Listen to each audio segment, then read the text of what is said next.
Olivia Naziwa ow'emyaka 52 ng'ali mutuuze w'Eruweero abadde amaze kumpi ebbanga lya myezi 7 nga talabikako. Kigambibwa nti ono yalina ekirwadde ekyali kimubala embiriizi n'asalawo okugenda ewa muganda we ayitibwa Rose Nannyonjo mu kito ebweyogerere mu munisipaali y'Ekira okufuna obujjanjabi.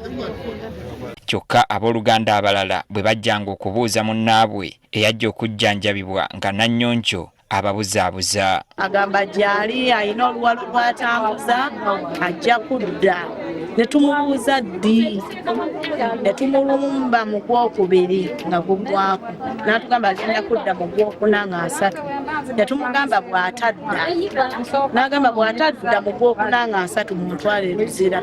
Bwe baalabye guli gutyo nabo kwe kusalawo okwekubira enduulu ku poliisi nga bakooye okubuzaabuzibwa. Nga 28 omwezi oguwedde twafuna alipoota kubula kwa Naziwa Oliver okuva mu maka ga muganda we gye yali abeera ayitibwa Nannyonjo Rose, nga kigambibwa nti ono yabula Novemba wa omwaka oguwedde. Kati poliisi ng'eri wamu n'abakulembeze b'ekyalo basitukiddemu okwaza amaka ga Rose Nannyonjo, era waliwo omuzigo ogusangiddwa nga gulaga guludde nga teguggulwa, nga n'obumooli bwonna bwateekebwamu ebigoye.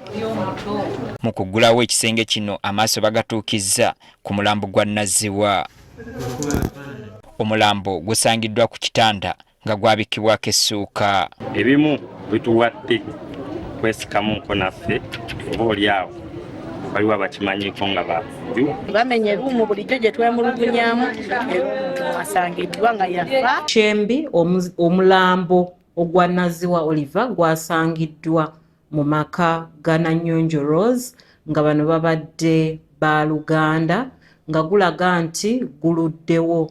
Ekiteeberezebwa okuba nti gubadde guluddewo okuva omwaka oguwedde oba ebbanga eppanvu. Poliisi etubuulidde nga bwetandise okunoonyereza ku kituufu ekyaviirako n'okufa. Oba baamutemula butemuzi oba bulwadde bwe bwamutta, nakigendererwa ki aba Nannyonjo Rose abadde abeera n'omuntu ono kyabadde nakyo ekimuteresezza omulambo gwa muganda we okumala ebbanga ddene. Abantu 4 be bakwatiddwa poliisi bagiyambeko mu kunoonyereza. Okuli sisita w'omugenzi Nannyonjo Rose ono gwabadde abeera naye, kuliko ne agambibwa okuba nti yabadde pasita mu kifo kino. Okusinziira ku mwogezi wa poliisi mu kampala n'emirirwano Rachel Kawala, bano babadde baliko ekidiinidiini kye bakkiririzaamu. Nga balina ekidiinidiini nga balina bye batakkiririzaamu,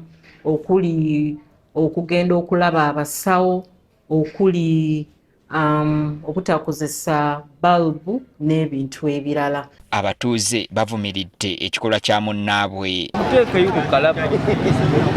Batosobola kubeera n'omulambo nga tolinaako kikaate mu nyumba. Lwaki obeera nako? So akutta muntu gw'owangala naye oba gwe bakuzaala naye n'olowooza nti gojja kubeerawo mu mirembe, nti oba olina oluusi lw'olyagaliza, tukivumirira kikola kibi nnyo bantu yakuze.